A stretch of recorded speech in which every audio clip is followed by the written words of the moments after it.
marco de la próxima renegociación del Tratado de Libre Comercio de América del Norte, México se enfrenta a una importante discusión ante el actual contexto geopolítico, tanto interno como externo, y a las reformas estructurales del nuevo gobierno en Estados Unidos.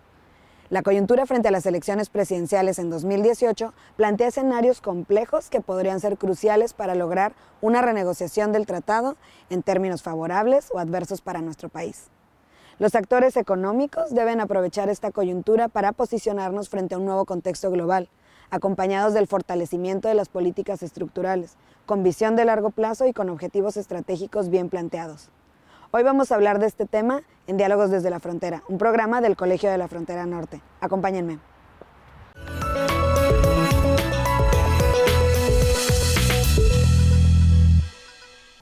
Hola, bienvenidos a Diálogos desde la Frontera, un programa del Colegio de la Frontera Norte. Yo soy Flor Arballo y los saludo desde nuestra sede en Tijuana, Baja California. Hoy tenemos un tema muy importante en términos económicos, pero también sociales, y es el Tratado de Libre Comercio de América del Norte, el TLCAN, y la renegociación que la administración del actual presidente Trump quiere realizar. Y para ello, hoy nos acompaña el doctor Eliseo Díaz González. Él es profesor investigador del Departamento de Estudios Económicos del COLEF, aquí en nuestra sede Tijuana. Bienvenido, doctor. Muchísimas gracias. Antes de entrar en materia, quisiera que nos contextualizara un poco el término de las desventajas o las ventajas. Algunos especialistas han dicho que sería beneficioso también para México una renegociación del Tratado de Libre Comercio con América del Norte, pero si nos puede hablar en ese sentido un poco el contexto, ¿dónde está el Tratado de Libre Comercio y cuál es la situación actual? Bueno, el Tratado de Libre Comercio de América del Norte, donde está integrado México, Estados Unidos y Canadá, es un acuerdo comercial que entró en vigor en 1994 y a mi juicio ha sido el instrumento económico más importante en la historia económica reciente del país. El tratado, por efecto de una cierta cuestiones institucionales, ¿no?, se volvió el eje del desarrollo económico del país. Es un acuerdo de liberalización comercial entre los tres países que puso, digamos, en moda en el mundo la integración de bloques comerciales y que ha sido muy exitoso en el sentido de incentivar el comercio. Lo que buscaba justamente es hacer que los tres países incrementaran sus intercambios comerciales. Y México, para México le sirvió como un vehículo muy importante para la atracción de inversiones extranjeras, el establecimiento de más empresas y la consolidación de un esquema de exportaciones e importaciones que llevó a que el comercio internacional de México pasara de niveles de un 30% a niveles de 65% respecto al Producto Interno Bruto actual, ¿no? Eso habla pues de la importancia que ha tenido para nosotros el Tratado de Libre Comercio. Y en términos, o sea, de la producción nacional, el tratado, o sea, cómo se ha visto reflejado también en la economía, pues no solo de los intercambios comerciales, sino de la ciudadanía y de las personas. Bueno, el tratado ha tenido pues diferentes impactos, ¿verdad? Como digo, México decidió desde mediados de los años 80 abrir su economía al mundo, ¿no? Y desde entonces el eje del crecimiento económico y del desarrollo económico del país ha estado basado en esta apertura económica que ha promovido, bueno, pues el establecimiento, ¿verdad?, de firmas multinacionales, ¿no?, extranjeras en México, de incluso la evolución de muchas empresas mexicanas, en multinacionales mexicanas también, que tienen fuertes inversiones en otras partes del mundo.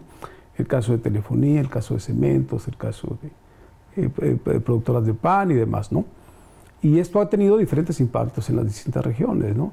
En general, pues, el aumento del empleo, la dinámica de los salarios también, y mucho de también los problemas relacionados que hemos padecido en términos de bajo crecimiento económico, de creciente inconformidad social, ¿verdad?, de rezago en el bienestar social del país, ha estado relacionado con este esquema de desarrollo que hemos seguido, centrado en la liberalización comercial, en el cual el Tratado de Libre Comercio es una pieza muy importante. Muy bien, pues ahorita que regresemos vamos a tomar una pausa, pero quisiera que cuando regresemos nos hable un poco sobre el contexto económico actual de México y cómo se sienta a la mesa con Estados Unidos y Canadá para hacer una renegociación que tenga ventajas para todos. Ya regresamos, no se vayan, estamos en Diálogos desde la Frontera.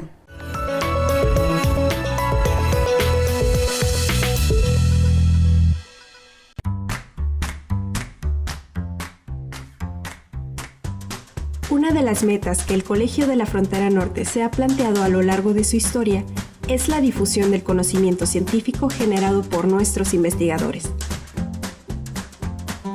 Hoy en día, la tecnología ha revolucionado la manera de difundir la información, y esto ha incidido en la forma en que leemos. Por ello, a los libros, revistas y materiales audiovisuales puestos a tu disposición en el COLEF, sumamos la publicación de libros en formato electrónico, lo que significa que podrás descargar y leer libros desde cualquier lugar a través de dispositivos móviles. Ahora estamos conectados. Explora nuestros ebooks y catálogo de publicaciones en www.colef.mx/librería.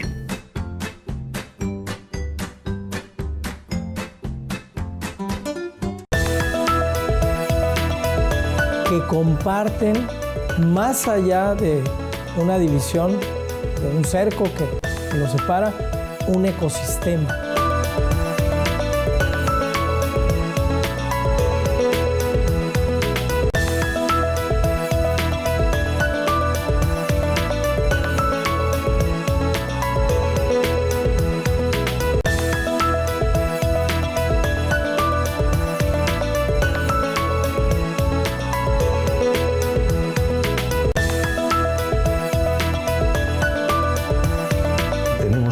Una economía donde los países emergentes y en desarrollo son los que están haciendo de locomotora.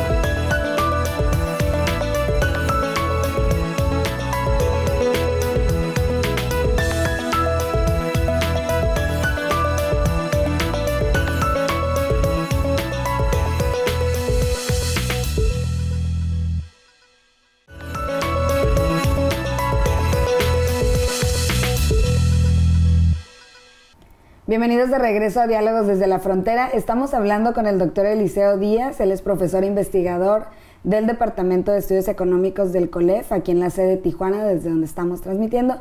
Yo soy Flor Arballo y bueno, seguimos con el tema del Tratado de Libre Comercio con América del Norte y pues abordando algunos de los puntos más relevantes en términos de la renegociación y qué significa realmente para México estar pensando en renegociar y bajo qué términos. Entonces, doctor, me gustaría mucho que nos hablara en términos del contexto económico actual del país, en donde hay pues problemáticas en términos de la depreciación del peso, en la frontera norte lo hemos visto también con el incremento del costo del dólar, en fin, ante el escenario actual económico de nuestro país, ¿cómo se sienta México a la mesa a renegociar? O sea, ¿cuáles serían algunas de las consideraciones que nuestro país tendría que pensar ante este escenario? Y cómo ve también la perspectiva desde Estados Unidos y Canadá, ¿no? En términos de su relación también con México.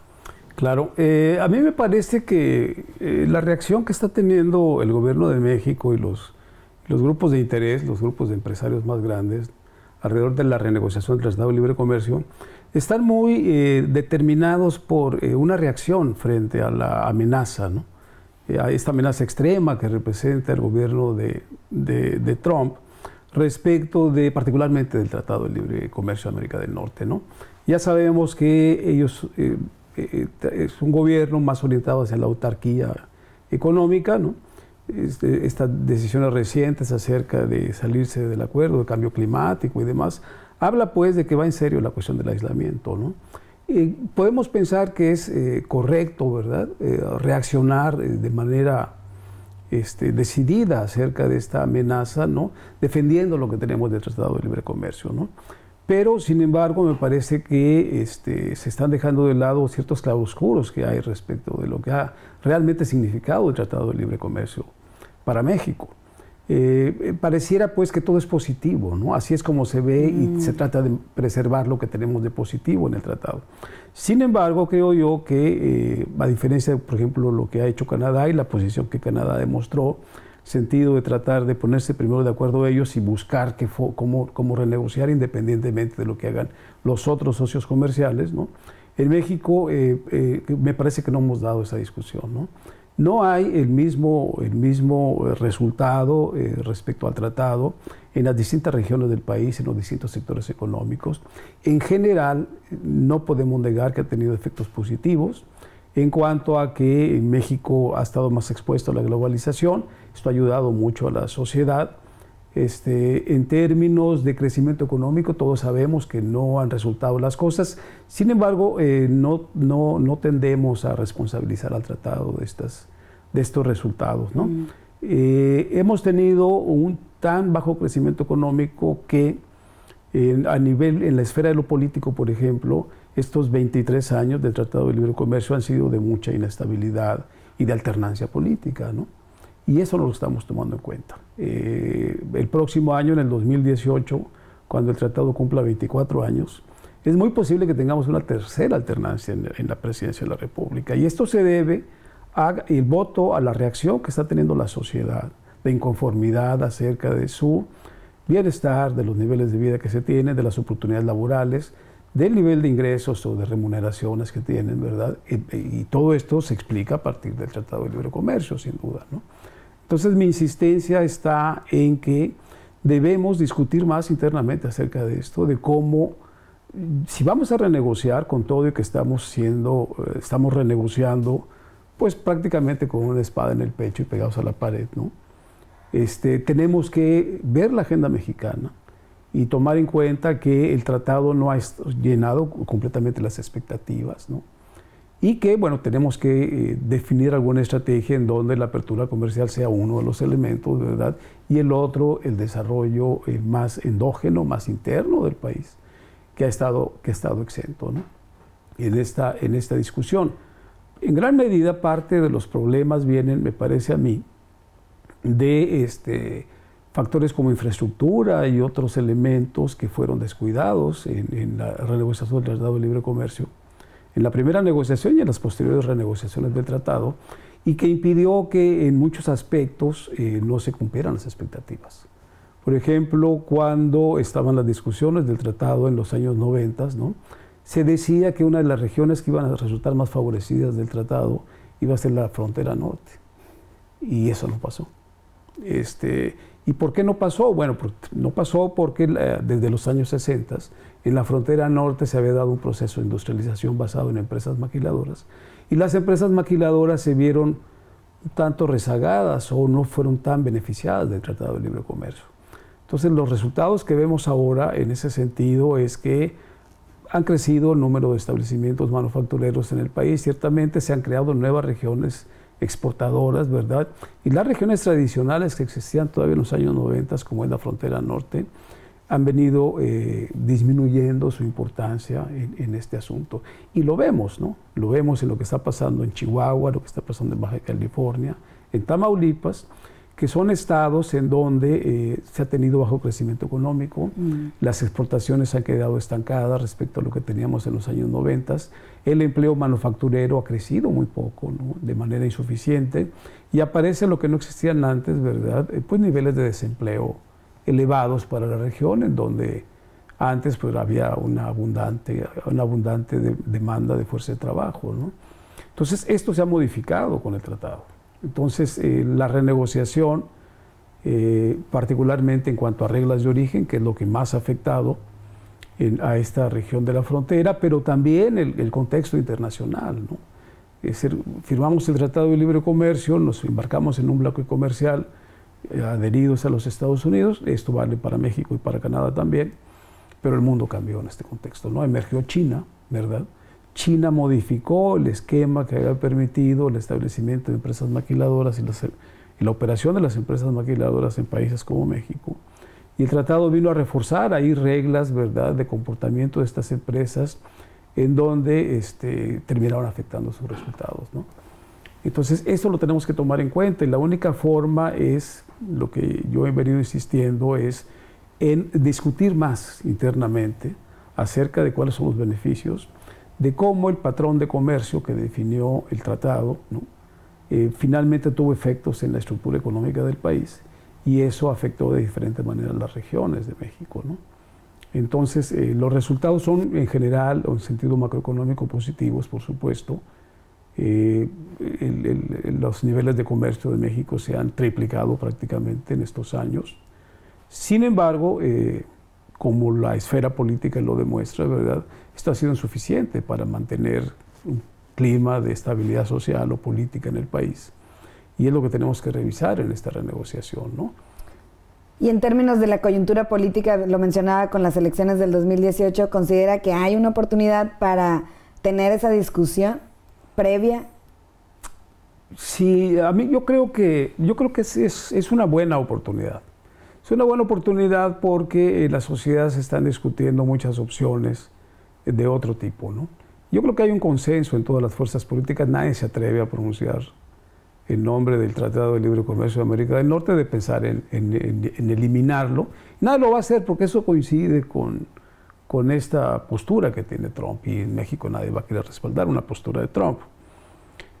Pero sí hay distintas, me parece a mí, apreciaciones y en general como es como un tema que hay que mantener oculto en la familia, ¿no? Pero ahí está el asunto, los resultados ahí están. Entonces yo creo que el gobierno actual debe tratar de apresurarse y definir alguna posición, ¿verdad?, en donde de veras podamos tener resultados de corto plazo, ¿no? Y yo creo que algo que impacte sobre la ocupación en México, es decir, que aumente el número de empleos, que tienda a aumentar los salarios, ¿no? Eso no podemos desentenderlo de la productividad ni de el efecto del libre comercio sobre la estructura económica del país, ¿no? Muy bien, doctor. Vamos a hacer otra pausa y ahorita que regresemos vamos a hablar ya, nos puede dar realmente el diagnóstico, hablar de la agenda social y hacia dónde vamos con este tema del Tratado de Libre Comercio. No se vayan, esto es Diálogos desde la Frontera.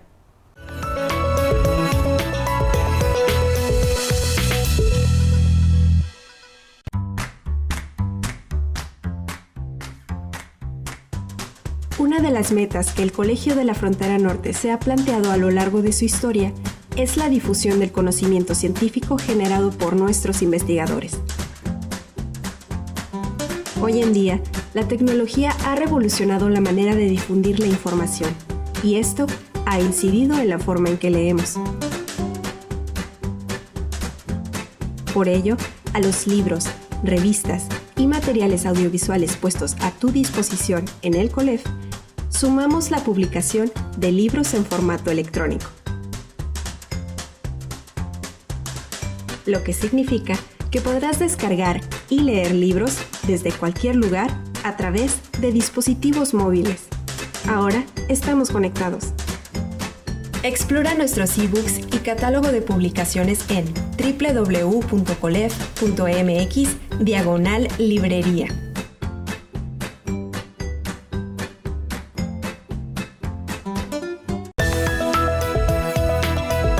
Que comparten más allá de una división, de un cerco que los separa, un ecosistema.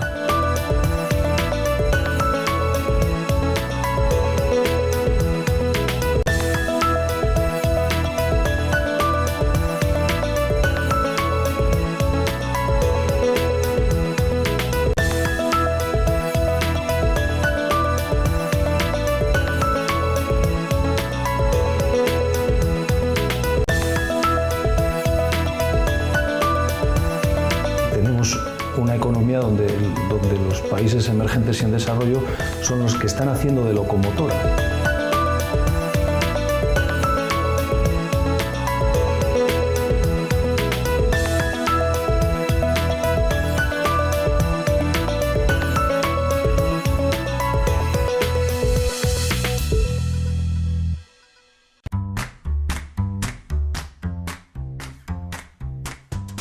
Una de las metas que el Colegio de la Frontera Norte se ha planteado a lo largo de su historia es la difusión del conocimiento científico generado por nuestros investigadores. Hoy en día, la tecnología ha revolucionado la manera de difundir la información, y esto ha incidido en la forma en que leemos. Por ello, a los libros, revistas,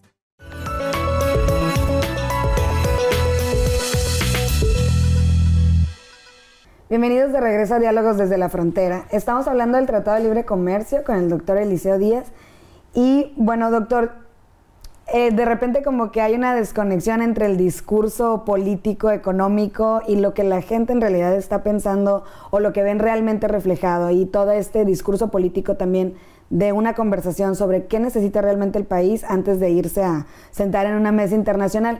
¿Nos puede hablar y darnos ya un diagnóstico o lo que usted piensa sobre este tema en términos a corto, mediano y a largo plazo, ¿no?, del Tratado de Libre Comercio? Sí, yo creo que la percepción que existe en el ámbito de los especialistas, ya sea del gobierno o de los medios de comunicación acerca de los temas económicos, es que la gente se ha tardado en darse cuenta de los beneficios que está teniendo, ¿no? Las cifras de corto plazo indican mejora en la cuestión del empleo, ¿no?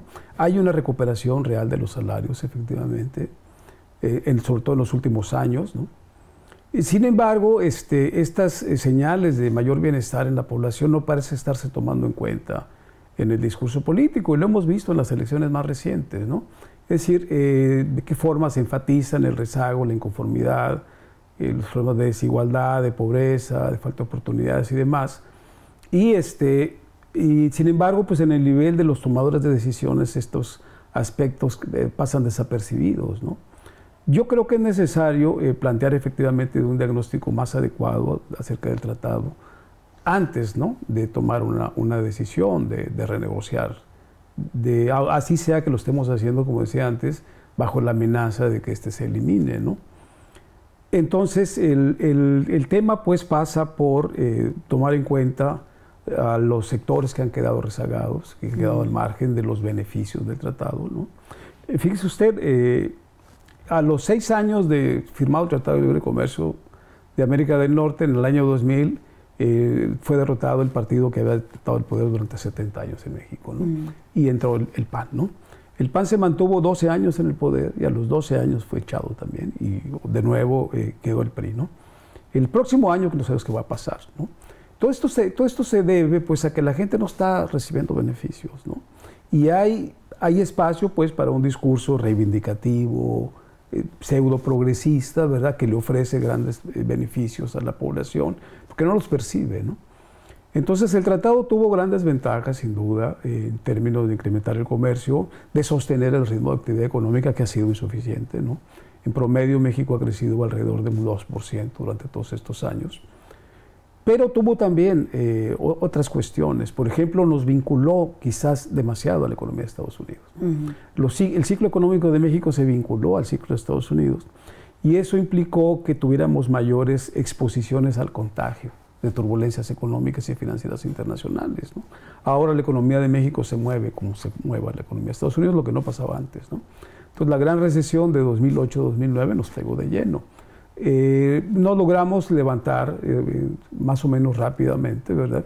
Sin embargo, las pérdidas que hubo respecto de los niveles de bienestar del 2008, por ejemplo, se alcanzaron hasta 2013-2014, ¿no?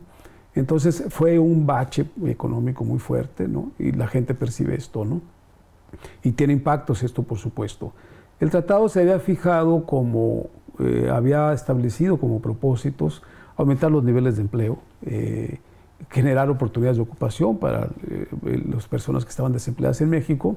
Algo muy importante que se señala pocas veces es el tema de la migración también. El tratado se había fijado detener el flujo migratorio de trabajadores mexicanos a los Estados Unidos y yo creo que se tuvieron resultados positivos en ese sentido. Y lo que no, sin embargo, y obviamente se había pensado también que el tratado iba a provocar una mayor industrialización del país e iba a hacer que la población rural, que entonces era demasiada para los niveles de participación que tenían en la producción nacional, el sector agrícola, ¿no?, mejoraría la situación del país, ¿no? Lo que no se esperaba, sin embargo, y nunca se previó, fue el reacomodo de la propia industria mexicana. ¿Y qué iba a pasar con con los trabajadores que estaban en sectores industriales que se vieron desprotegidos o que se vieron afectados por la apertura comercial. Y eso nos lleva al tema de la frontera norte, ¿no? Al principio se pensó que lo que estaba ocurriendo con los estados de la frontera se debía mucho al factor China, ¿no? De cómo China empezó a jalar a muchas empresas que competían directamente con empresas maquiladoras establecidas en la frontera. Y esto es lo que estaba generando esta inestabilidad económica en esta región, ¿no? Sin embargo, yo creo que más bien se debe a otros factores, ¿no? Como la falta de un desarrollo propio, ¿no? Con base en empresas manufactureras más tradicionales, ¿no? Lo que está ocurriendo en la zona del Bajío, por ejemplo, en Querétaro, en Guanajuato, que vemos que tiene tasas de crecimiento muy altas, con exportaciones crecientes también, se debe a que ellos fueron capaces de absorber o de atraer empresas manufactureras más arraigadas en la región y que tienen altos encadenamientos productivos con otras empresas que también son extranjeras y pueden ser mexicanas en algunos casos, ¿no? Entonces, este aspecto ha estado descuidado, yo creo, no se había previsto que iba a ocurrir este cambio en la estructura económica, ¿verdad? En el que regiones que ya teníamos consolidadas en los 90s, como era el caso de esta región fronteriza, se han visto deterioradas al paso de los años, ¿no? Entonces, mucho del ambiente político que vemos en la coyuntura se explica, pues, en lo que nos está diciendo es que los resultados han sido insuficientes, ¿no? No es verdad que la gente no esté percibiendo, que tenga problemas de información para detectar los beneficios que tiene del libre comercio y del aumento en las oportunidades de empleo, por ejemplo, ¿no? Sino que sencillamente estos no están presentándose, ¿verdad? Y el país, una estrategia económica correcta que busque la estabilidad social, ¿verdad? El mejoramiento, el desarrollo económico, ¿no? El mejoramiento de los niveles de vida de la población y la estabilidad política requiere, pues, de otras herramientas o partes que no están incluidas en lo que actualmente tenemos como Tratado de Libre Comercio y que, bueno, pues tenemos que plantearlas, aun cuando la renegociación no está haciendo los mejores términos para México, ¿no? En el sentido de que estamos renegociando con una administración estadounidense dispuesta a salirse de inmediato del esquema del Tratado de Libre Comercio, ¿no? ¿Se espera eso? No, creo que no se espera. Aunque México ha tratado de fijar una posición bueno, pues más o menos equivalente, ¿no? Tú no puedes renegociar seriamente con alguien que está dispuesto a levantarse de la mesa en cualquier momento. Entonces, es muy compleja, entiendo, la posibilidad de una renegociación en mejores términos, pero yo creo que podemos encontrar puntos de coincidencia, porque creo yo que la situación de México y Estados Unidos no es tan distinta respecto al Tratado de Libre Comercio como lo estábamos viendo, ¿no? Hace rato hablábamos de esto y decía yo que la elección de Trump se debe a los inconformes, digamos, con la apertura económica, ¿no? Las tres alternancias en la presidencia en México que vamos a tener en 24 años del tratado, el próximo año, con toda seguridad, se debe a los mismos factores, ¿no?